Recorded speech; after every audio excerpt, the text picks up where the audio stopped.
Hello, my friends. My name is Trundu, and today I will be discussing the benefits of artificial organ transplant. Segment 1. Understanding organ failure.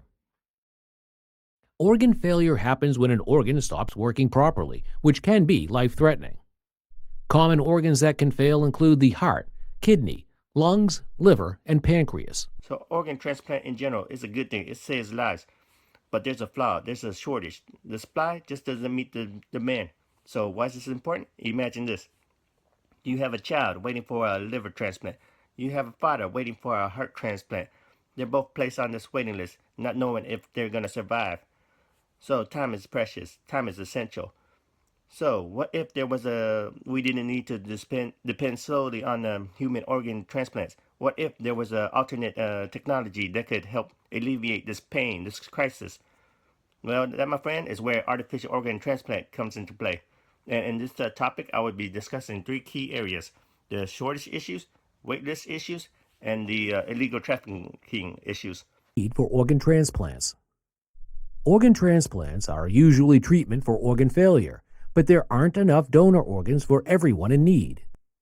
Many people sadly pass away while waiting for a suitable organ, highlighting the urgent need for alternative solutions.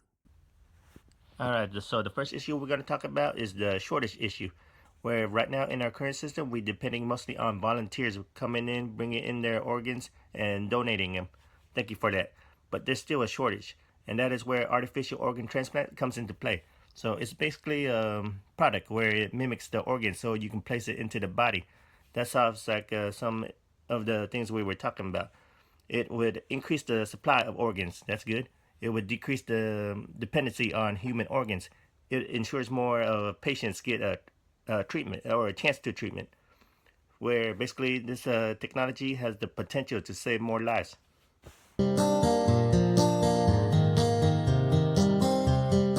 It's not a list. When we think about lists and what that means to us, I think we tend to think of standing in line or waiting on a first come, first served basis. And the waiting list isn't really a list in that sense that we think of lists. It is a pool of candidates who are waiting organ transplants. So the second issue we're going to talk about is the waitlist issue. And a waitlist is a horrible thing. Nobody likes a waitlist. So when you don't have an organ, you're dead. When you wait on the waitlist for a longer time, you're basically reducing your survival rate. So remember from before when we were increasing the supply of the organs from the artificial organ transplant? So when you increase the supply, you decrease the waitlist, which ensures you have a higher chance of survival, which is a good thing because everybody wants to survive. And that is why artificial organ transplant is an important thing. Each year, an estimated 35,000 Nepalis are sold into modern slavery. They're vulnerable in part because of their economic conditions. Of the 29 million people who live in Nepal, nearly half live in poverty. But the country is trying to fight back. Police recently busted a network that was trafficking people into neighboring India for the illegal sale of their kidneys. Producer Zeba Varsi traveled to Nepal, including a district known as the Kidney Valley, to examine the rampant human trafficking and meet the men forced to live a sort of half-life with just one of their two kidneys. Organ trafficking, that's a bad thing. So I'm going to put a disclaimer down here saying do not do this at home. Don't do it in the streets. Man, just don't do it, okay? But just imagine. So I'm walking in the streets, or a friend of mine is walking in the street at nighttime. Boom, they saw a person. They knocked them down. All right. They brought them back to the apartment, did some surgery, took out a kidney, then went to the black market. I'm just saying. And then they sold the kidney for $500. Oh, then they said, oh, I sold this for $500. I'm going to do it again. Knocked up another person. Oh, there's a demand, so I'm going to sell this for $2,000. Ooh, they found a good way to make some money.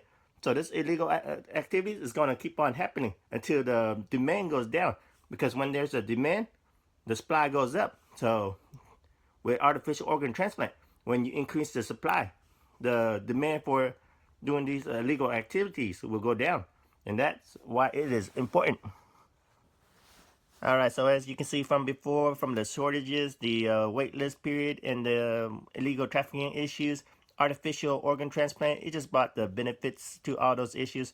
It basically increased the mortality rate, brought up the supply, made the community better by decreasing the illegal activities, and that's why you should just basically join me and support the artificial organ transplants. Hello, my name is Zachary Marcotte. I'm going to be arguing against artificial organs. If you could, please imagine a world where life and death are dictated by artificial creations, machines designed to replace what nature has given us. Artificial organs may seem like a beacon of hope, but beneath the surface lies a storm of ethical dilemmas, social concerns, and unseen consequences. Today, we examine why the pursuit of artificial organs may lead us down a dangerous path. So, at the heart of the issue lies deontology, the idea that certain moral principles are absolute and must never be compromised. Artificial organs challenge this by turning life and death into a game. Science disregards natural boundaries and is it ethical to play with life itself? For many, the answer is no. Pause. Every religion views artificial organs differently. These differences range from the Christian belief that you should be buried with all your organs to the Muslim belief that the human body is sacred and should not be altered in any way, shape, or form.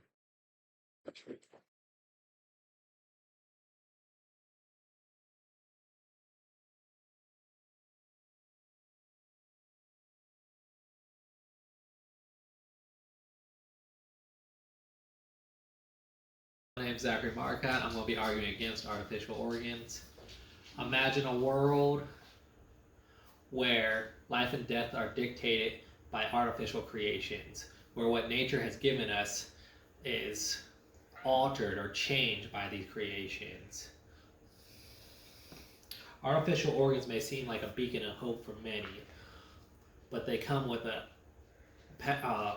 variety of issues, both economic issues, sociological issues, and unforeseen circumstances or unforeseen consequences. Today we examine why the pursuit of artificial organs may not be what we want.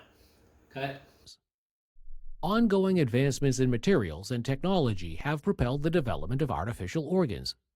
However, challenges like compatibility, long-term reliability, and the body's response to foreign materials are still areas of active research. Religious beliefs amplify these concerns.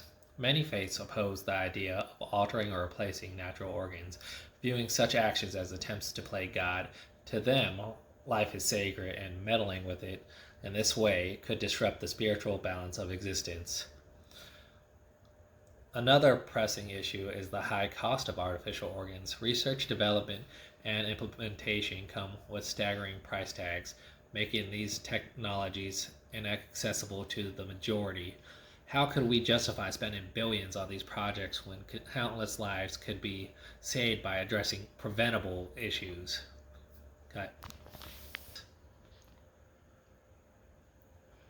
Are you going? Yeah, the opportunity cost of artificial organs research is immense.